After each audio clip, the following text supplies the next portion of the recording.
You can hear its sound, but you never know where it has come from, where it goes. It is the same with everyone who is born of the Spirit. No one has ever seen life. No one knows what life is. We only know that it is. You only know that you're alive. If you try to explain life, you're only wasting your time. You're going away from life. You're making an idea in your mind about life when life itself is the only living thing that is. And I am the life. You cannot discern your own consciousness. You can only discern your thoughts. When you want to analyze your consciousness, you will see that you're only analyzing something that is external to your consciousness. Therefore, it is relative. Therefore, you cannot analyze that which is unknowable. And the unknowable, the uncreated, is the only creator. The unknowable is created. That which is created is not created. Therefore, only in the uncreated can you realize the truth that really is expressing itself now. Therefore, as you do not know what it is, when you create an idea in your mind, you're trying to force life itself into a groove of your own making. But life doesn't form any grooves, nor does it go in any particular pattern that you want it to go. Therefore, you lose the greatness and the great vitality of life itself that is expressing itself now. To know that life is complete in itself because it must be. There can be nothing outside life.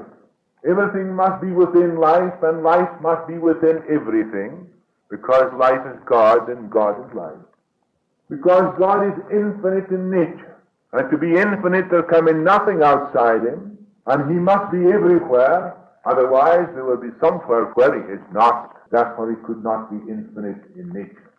But science has proved to us the great wonderful truth, even the basis of matter, which we call the ether of space, is everywhere in the universe. It not only is the basis of matter and the framework in which matter is built, but it is also the means through which the vibrations of sound and light are carried throughout the whole of the world and beyond.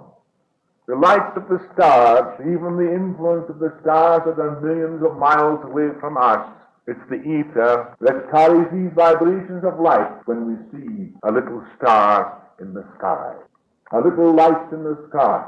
Because it's the ether that's being magnetized, it is magnetized by these particular waves, electromagnetic waves, which magnetize the ether and travel at a tremendous speed of 186,000 miles per second. We have not yet understood the great electromagnetic activity that takes place throughout the whole universe. Because everything that is created is electromagnetic. Your bodies are electromagnetic. The atomic structure of all substance is electromagnetic. The vibrations that go out from a broadcasting station, where you can hear the broadcast at every part of the world at the same time, not only in the surface of the earth, but into the bowels of the earth and away into the stratosphere at the same time. The reason is because the ether is magnetized, and that magnetization travels at the rate of 186,000 miles per second.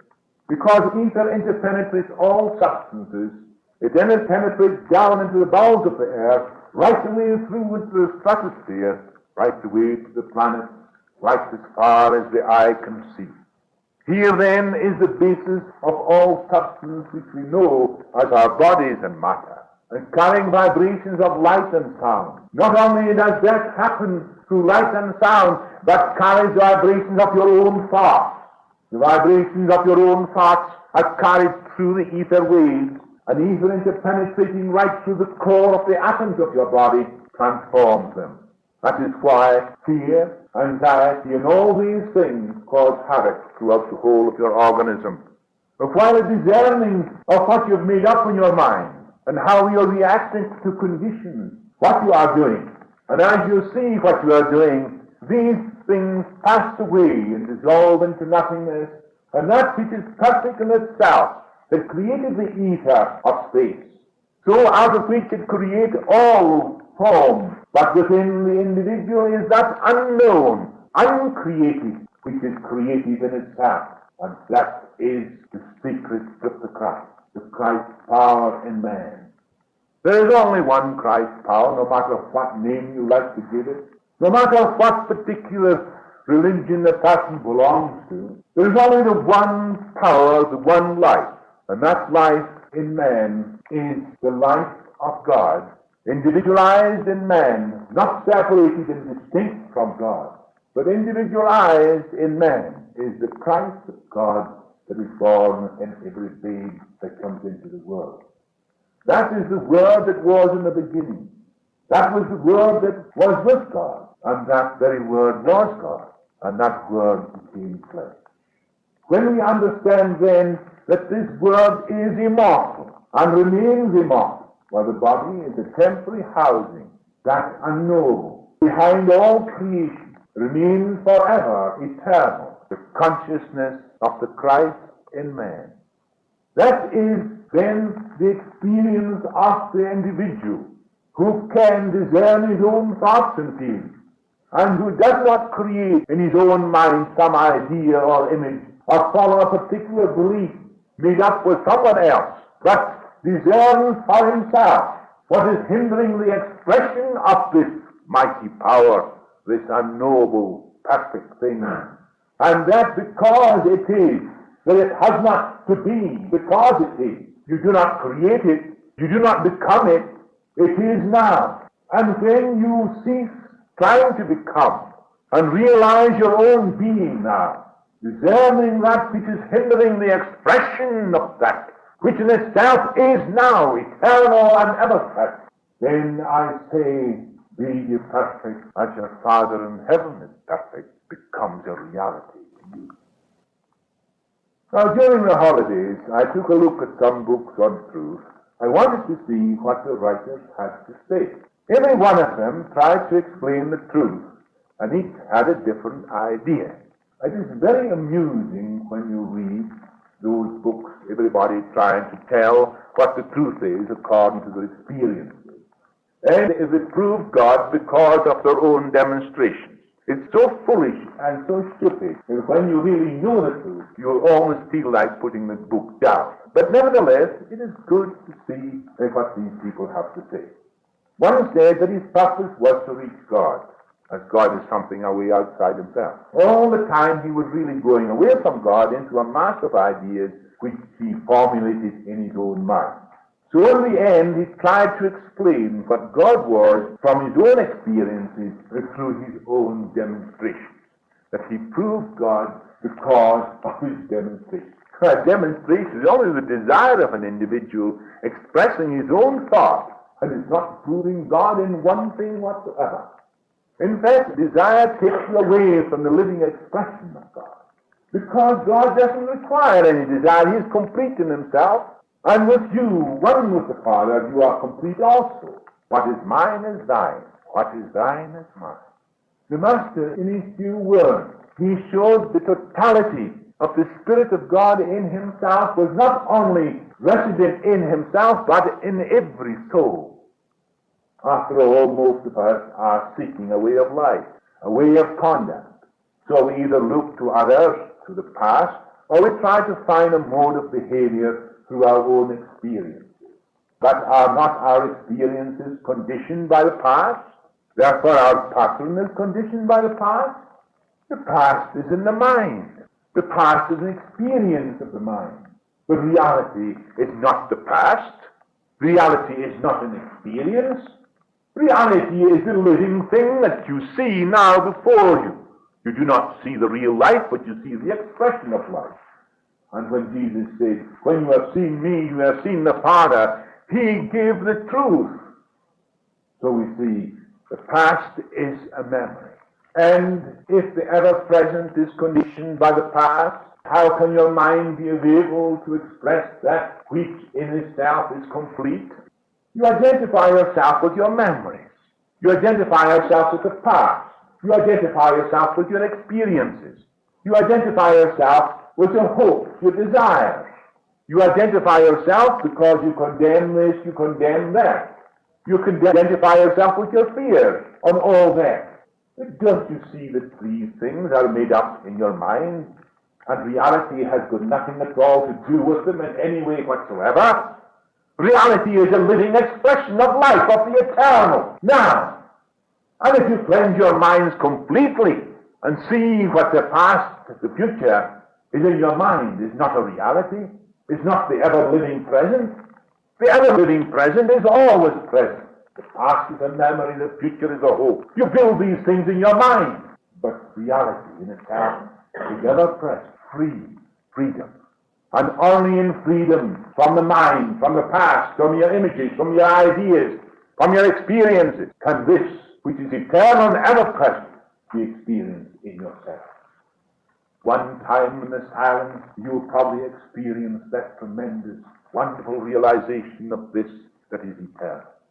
You will not know what it is, but this moment in the ever-present, in that silence of your mind, you will feel that tremendous, ever-present, eternal livingness. When the mind is quiet, when there is no movement whatsoever in the mind, in that silence then is this experience. That moment, that flash of a moment, gone. You try to recapture it. It's a memory now. You try to recapture it. You try to live it over again. Foolish. That experience becomes a memory. Are you trying to repeat the memory? That ever-present is ever-present. And in the silence you can hear it, and you will know it again, and again, and again. And then it will become a living presence in you. Then there is no need to try and recapture those moments, but live them eternally now. No matter how great our experiences are, they are conditioned by the past, and any new experience must only strengthen the past. If we look to another, or to the past, are we not forcing the extraordinary vitality of life into a mold, a particular shape, and thereby lose the richness of life itself? We must find out clearly what we mean by a purpose. If my purpose is to reach God, I must know God.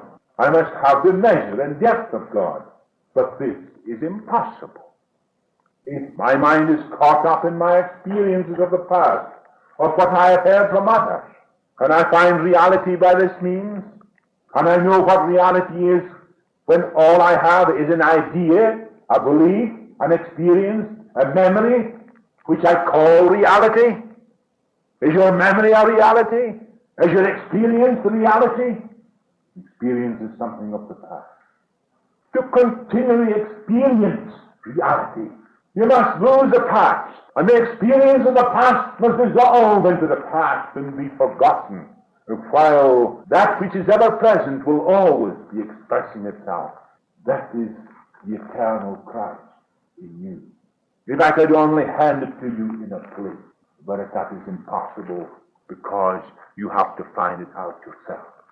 The truth that I have would be of no value to you because you would just be imitating something that I have.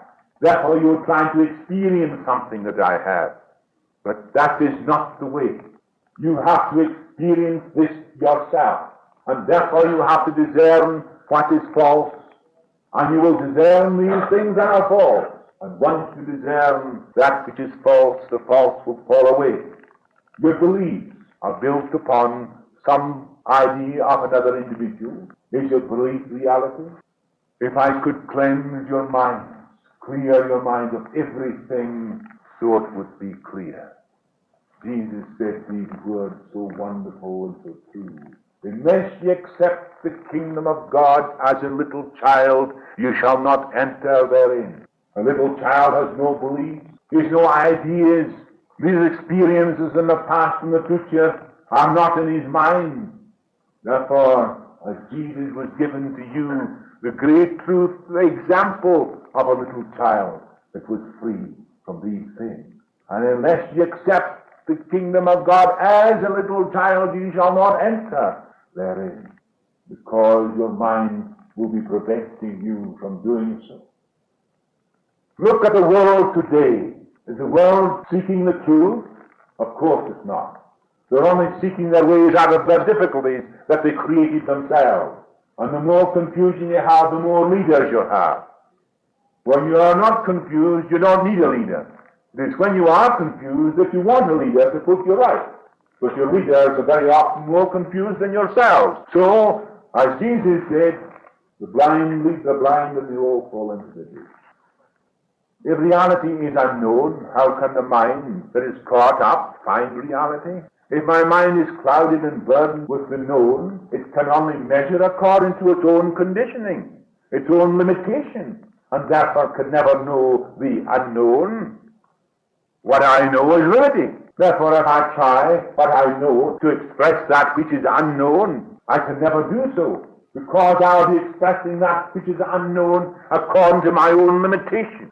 But the unknown has no limitation. Therefore, if I clear my mind of the things and the beliefs and the ideas and images, then that which is real will express itself. Look at the many religions in the world today, where people are murdering one another because of their religion. Is it not because of the belief, the idea of the religion that they are murdering one another? Let us take away then from their minds all the images and ideas and beliefs in their religion and discern what is false, and the false will pass away and dissolve into nothingness, and that which is real in itself, which is love and wisdom, will manifest in every human soul. So it is not to overcome our difficulties that we require an understanding, but an understanding to obtain the truth of the living, one living God that lives in every human soul. I can never reach the unknown if my mind is conditioned through an idea of what reality is. My reality will still conform to my idea, but reality does not conform to any idea or belief. If I free my mind from the past, from ideas, from beliefs and desires that condition it, through discerning clearly that the purpose I had was measured according to the dictates of my own conditioning, that discernment will lead to freedom, and freedom alone is reality. I will see then that I must free my mind from ideas, from the illusions of the different denominations and beliefs. I must free my mind entirely from these beliefs, from tradition, from the experiences of others, what other people have to say or has to say. I must free myself completely, because there is no other authority except that which is living within myself. There is no authority external to yourself. Never will and cannot be. The only authority is the Christ that dwells, is the living expression of God himself, which is love, wisdom, and power, which is omnipresent, omnipotent, and omniscient, which is unknown, which is the uncreated. And in that uncreated is the creativeness in you and me. And by it, so all things are created. Paul said things are not made out of things that are seen, but out of that which are unseen. To find out the purpose of life, the mind must be free of measurement. Otherwise, you can only project your own want. Your desire creates the purpose, but that is not the purpose of life. Then it is obvious that the first thing to do is to free the mind from its own conditioning. That very freedom itself is the purpose, because it is only in freedom that one can discover the truth of anything. If your mind is prejudiced, if you have knowledge, and you think that knowledge is binding, that's complete, it binds you.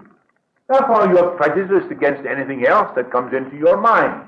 A mind that is expansive, a mind that is pliable, is a mind that receives new knowledge and is not caught up in the concrete ideas of a belief or which sustains that particular knowledge as a concrete fact, because old knowledge must always give way to new knowledge.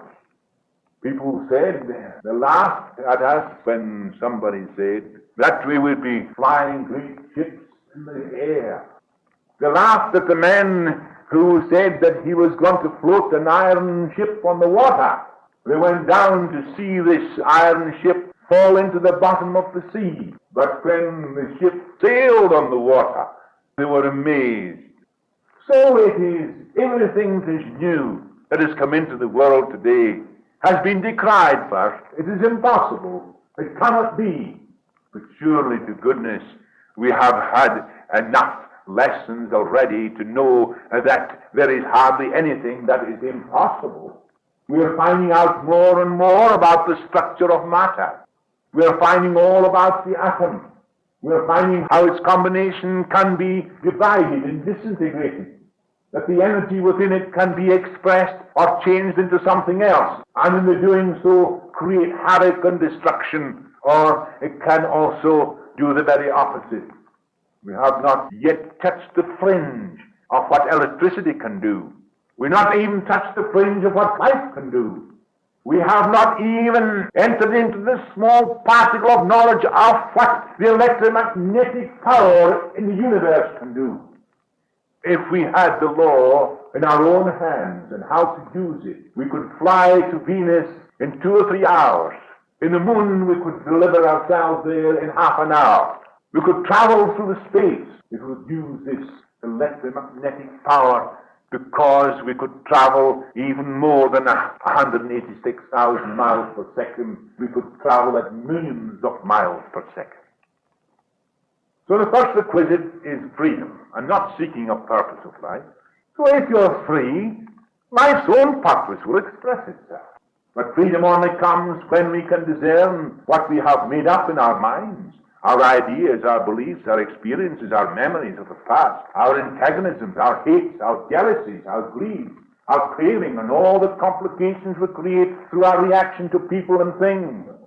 If life is surrounded by all these, then we'll be giving expression to them, and not to reality, and that's what the people are doing today, is it not? They're giving expression to their hates, their beliefs, their antagonisms, their different ideologies, their nationality. If they could see that these things are false, then they would dissolve away. And love and wisdom, which is eternal and ever-present, would express itself. But these things, you'll see, are hindering the expression of that which is real in itself.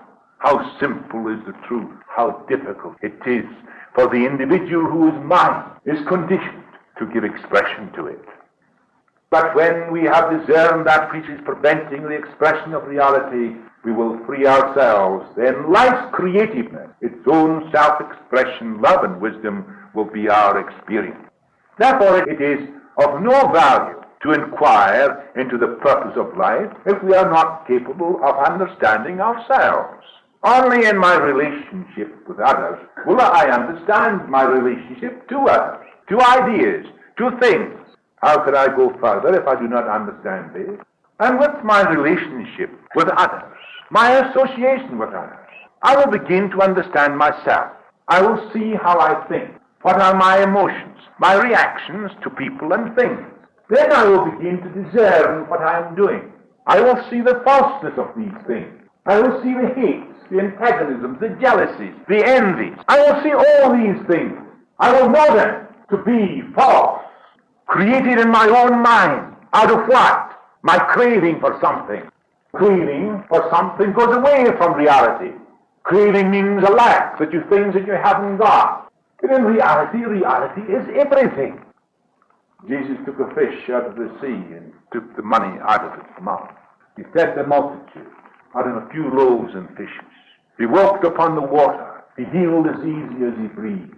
He knew there was no death and became free from the fear of death. Why do you want to live? Why do you want a continuity of life? If you knew that life was a continuity already, well, you want it, you would know it was, isn't it so? But you don't want a continuity of life. You want a continuity of all the good things you get round here. It isn't that you want a continuity of life. But if you knew that life itself was eternal and ever-present, you would not seek a continuity, because you would know that life is eternal. I must understand life around me, in me, otherwise my sense becomes merely an escape from everyday action. As most of us do not understand our everyday actions and reactions, life becomes a drudgery, pain, suffering, anxiety, and we pray to God for an escape from it. So what we really want is a drug to put us to sleep so that we do not feel the aches and pains of life. But a drug to put you to sleep doesn't cure you of your aches and pains of life. It is only by discerning the cause of them. And by discerning we'll find the cause is within ourselves. And when you understand yourself, self-knowledge is the beginning of freedom. We have an ideal, a pattern which we want to follow. Surely that is only conformity. The mind seeks to be secure in order not to be disturbed. Such a mind is dead. Awareness is life. Awareness is always aware. Aware of your thoughts, your reactions. Aware if you're conditioning yourself and how you're being conditioned. And that awareness you can free yourself. But if you're caught up in your conditioning, how can you free yourself? It is only in your awareness that you can free yourself, and not being caught up in the conditioning, because you'll express that conditioning and not reality. So you can say to yourself, I am the father 1,000,000 times, it will be of no value to you. It becomes just an idea you carry and take back into your own cage, the prison you've made for yourselves. Real happiness comes with understanding. If I have a true understanding of my relationship with others, with things, out of that understanding comes joy. Then life itself is a joy, a richness. And with that richness, one can go further. But without that foundation, you cannot build. Happiness comes easily when there is no friction, either in us or about us. And friction ceases only when there is understanding of things in their proper place and in their right values. To know this, you must find out the working of your own mind first. For if you do not know your own mind, how can you discover the right value of anything? If you don't understand the working of your mind, how can you understand yourself? With this understanding, there is confidence. It is the lack of confidence that causes confusion. The more imitative we are, the less confidence we have, for we have made life into a copybook. From early childhood we have been told what to do. We follow a tradition, a way laid down for us to imitate. Only when we have seen the stupidity of this can you have the confidence to find out for yourself. So you do not believe and accept what another person tells you. You have to find these things out for yourself. If you accept what another person says, you're an imitator. And in imitation you cannot free yourself. You're caught up in your imitation, in your beliefs. Then you will gain the extraordinary inward certainty to know what is truth and what is not. This confidence comes not from knowing what others say, but from knowing your own thoughts and feelings and what is happening in yourself and around you. When we know our own thoughts, feelings, experiences, memories, their truth, their falsehood, their significance, their absurdity, then we can clear up the whole field of confusion which is ourselves. With the end of this confusion comes confidence and freedom. And in this freedom is reality itself.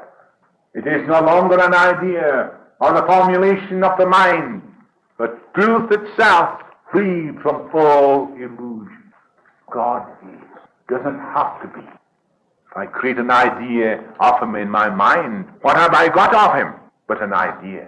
An idea of the truth is not the truth. The living God is now.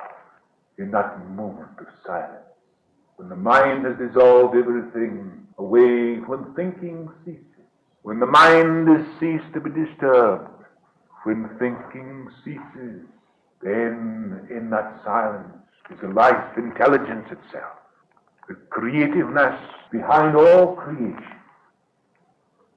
Is it not because we are confused that we want a leader? But can there ever be right leadership? What we should be doing is to help each other to understand the confusion that exists in the mind-heart. With this understanding comes freedom and truth. A true leader is one that does that very thing, that helps one to understand the confusion that exists in the mind-heart. It is only when we do not want to understand confusion that we run away from it and turn to a leader or someone even more confused than ourselves to lead us.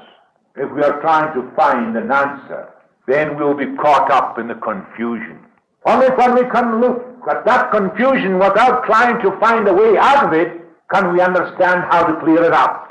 Then we will be as free as the air. We will love. We will not follow. We will not need any leaders. Then will come a society that will lead to permanent peace through love and understanding. We will love and understand. And we will understand one another. As Jesus said, love your neighbor as yourself. And unless we can realize the truth of that, there can be no permanent peace in the world. First of all, it's ideologies. First of all, it was nations that were fighting. Now we're really coming to ideologies. Therefore, two particular types of ideologies have come into operation. But during the process of all these large separations between two groups, the East and the West, there's number of different groups that are all fighting, separating one another and struggling with one another over their beliefs and their ideas, their religions, their nationalities, their traditions. My God, what are we all coming to? Is it not confusion? We don't need a way out of confusion. We have got to understand the confusion, and the confusion will cease. And that which is will give expression to itself. Let us look at the world today. People are not seeking the truth. They're only trying to find a way out of the difficulties. And that's the misery of it all. We want leaders to direct us, to pull us along, to force us, to make us conform, which inevitably leads to destruction and greater suffering. We refuse to see the cause of suffering which is happening before our eyes. So we want a right leader to put us right. Is this not the height of immaturity? For there is no such thing as a right leader. Does not leadership denote the deterioration of society? A leader in society is a destructive element. And the sooner we know that, the better. The world is in the verge of catastrophe and is rapidly disintegrating. And merely to find another leader, a new president, a new Churchill, a new Stalin, a different God, and so on, is utterly useless, because being confused, we can only choose according to our conditioning of our minds, which are confused. So we choose according to our confusion, our conditioning. We want a new leader, and we choose a leader because we are confused. And to see what I am showing you now, why it is necessary to cleanse the mind, to see that which is false. That which is real will take its place. What we have to do is to clear out our own confusion through understanding it, so that confusion may be set aside. When we understand ourselves, then we will begin to see clearly. Without self-knowledge, we will be eternally caught up in confusion. Therefore, it is most important at this time that the individual begins with him herself. And the moment we understand confusion, we will be free from it. And how can we understand ourselves most? By our association with others. How do you think? How do you act? Start tomorrow morning when you meet the person or the boy at the door, the person going down the street, the cabman, the guard, whatever the case may be, the boss, somebody with a good suit, somebody in rags, a drunkard, and so forth. See how you feel, what you think, how you react, conditions. You'll begin to understand yourself. Now, I told you before clearly that everything is made up within yourselves. What you see, what you hear, you make up within your own minds. What do you receive?